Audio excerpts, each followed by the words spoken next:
তিনি শুধু অরণ্য শহরের বহুতল নির্মাণের কারিগর নন, তিনি এক মানবিক স্বপ্নদ্রষ্টা।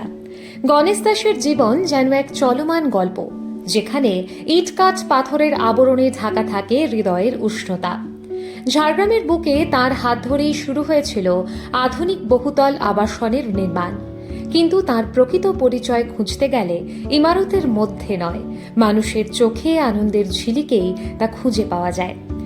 মেনি থ্যাঙ্কস টু গণেশ বাবু। 35 বছর বাদে আমাকে ড্রয়িং শিট আর পেন্সিল ধরিয়ে দিয়েছে, একদম মানতে হবে।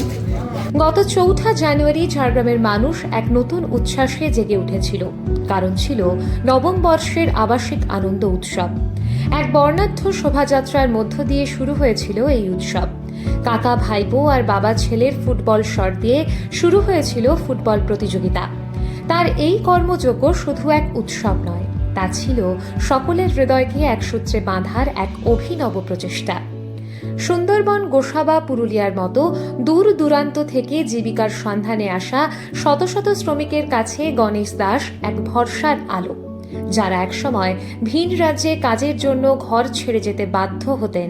তাদের জন্য গণেশবাবু তৈরি করেছেন ঘরের কাছে জীবিকার সুযোগ। তার কাছে এই শ্রমিকরা কেবল কর্মী নন, তারা তার পরিবারেরই অংশ। জঙ্গলমহলের প্রাণের উৎসব মকর পরব। সেই পরব উপলক্ষে গণেশবাবু তার নির্মাণ কর্মীদের জন্য বস্ত্র বিতরণ করেন।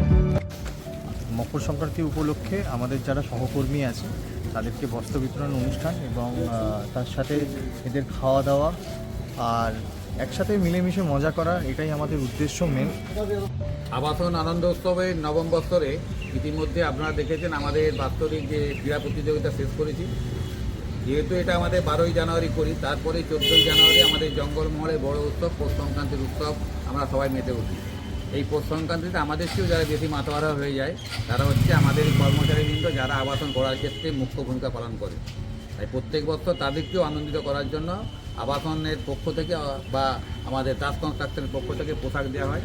শুধু এদিনই নয়, ঈদ, দুর্গাপুজো কিংবা অন্যান্য উৎসবে তিনি বারবার দেখিয়েছেন কিভাবে ভালোবাসা আর মানবিকতার শক্তিতে জীবনের সংকটকে জয় করা যায়। আবাসন আনন্দ উৎসবের মধ্যে এটাও আমাদের যেহেতু একটা উৎসব, পৌষ সংক্রান্তি আমাদের এই ঝাড়গ্রাম অঞ্চলের একটা বড় উৎসব। তো আমাদের লোকাল যারা কাজ করে তাদের একটা শ্রেণীর যারা আছে তাদেরকে আমরা পৌষ সংক্রান্তি দিই, আর বেশিরভাগটা আমাদের অ্যাকচুয়ালি দুর্গাপূজার সময় দেওয়া হয়। যারা বাইরের অন্যান্য জায়গায় আছে তারা ঈদ, দুর্গাপূজা এই সময় আমরা দিই। আর এখন আমরা মূলত যে কজন আমাদের লোকাল আছে যারা আমাদের এই বাঁধনা পরবের সঙ্গে যারা আমরা মিলিয়ে চলি, আমাদের মকর সংক্রান্তি উৎসব, আমাদের এখন যেমন গরু কুটান, বাঁধনা পরব এইসব নিয়ে যারা আছে তাদেরকে আমরা এই সময় এই নতুন বস্ত্রগুলো আমরা দিই। আমরা হচ্ছে গণেশদার লোক, সারা বছর কাজ দিয়ে আমাদেরকে। এটা ক্রীড়া প্রতিযোগিতা খেলা হয় আমাদের। খেলার পরে 2 দিন ধরে খাওয়া দাওয়ার বন্দোবস্ত থাকে। এখন মকর সংক্রান্তি আসছে, গণেশ আমাদেরকে নতুন জামা প্যান্ট দেয়। তো নতুন জামা প্যান্ট পাই, আমরা অনেক খুশি হই। মকর সংক্রান্তি উৎসবে আমাদেরকে সবাইকে নতুন জামা প্যান্ট দেওয়া হয়, খুব ভালো লাগছে। রবিবার 12ই জানুয়ারি ছিল আবাসন আনন্দ উৎসবের শেষ পর্ব। ঝাড়গ্রামের সেটেলমেন্ট মোড়ের কাছে একটি আবাসনের সভাঘরে শিশুদের জন্য এবং সর্বসাধারণের জন্য বসে আঁকো প্রতিযোগিতা, গান, নাচ, আবৃত্তি সবকিছুই যেন আনন্দের রং ছড়িয়ে দিয়েছিল। গণেশ দা এই যে সঙ্গীতের একটা কম্পিটিশনের আয়োজন করেছেন, তাতে বিচারক হিসাবে আমাদেরকে বলেছেন, ভালো লাগছে। সমস্ত কচিকাচাদের নিয়ে একটা একত্রিত হয়েছে এই একটা কম্পিটিশন নিয়ে, গান, নাচ, আবৃত্তি, আঁকা, ভীষণই ভালো লাগছে। এই আবাসন আনন্দ উৎসবের যে নববর্ষে অনুষ্ঠান চলছে, বিভিন্ন প্রতিযোগিতার মাধ্যমে আমরা আনন্দ ভাগ করে নিচ্ছি এবং এখানে আমি বিচারক হিসেবে আছি, নৃত্য প্রতিযোগিতার বিচারকের আসনে আমি রয়েছি। তো আমিও এই অনুষ্ঠানে শরিক হতে পেরে খুবই আনন্দিত। তাদের সাথে আমরাও করছি, খুব ভালো লাগছে, রিল্যাক্স ফিল করছি সত্যি কথা বলতে। তাই আমি সুযোগটা ছাড়লাম না, কিন্তু আঁকা কখনোই হয় না, এই সুযোগটা কিন্তু ছাড়লাম না আর কি। ওই স্কুলের আঁকা থেকে স্কুল কলেজের আঁকা আঁকতে পারি না, কিন্তু আঁকতে ভালোবাসি। ছেলের সঙ্গে সঙ্গে একটু যাক দেখা করা। ছেলে হয়ে গেছে, আমিও আঁকছি ছেলের উৎসাহে।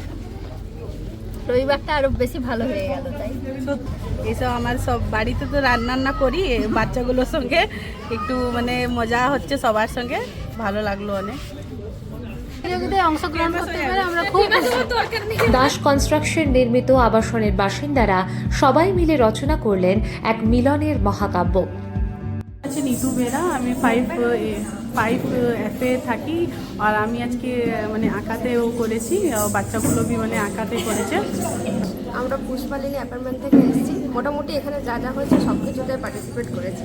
সম্প্রীতি মণ্ডল, আমি আসিয়ান অ্যাপার্টমেন্ট থেকে এসেছি।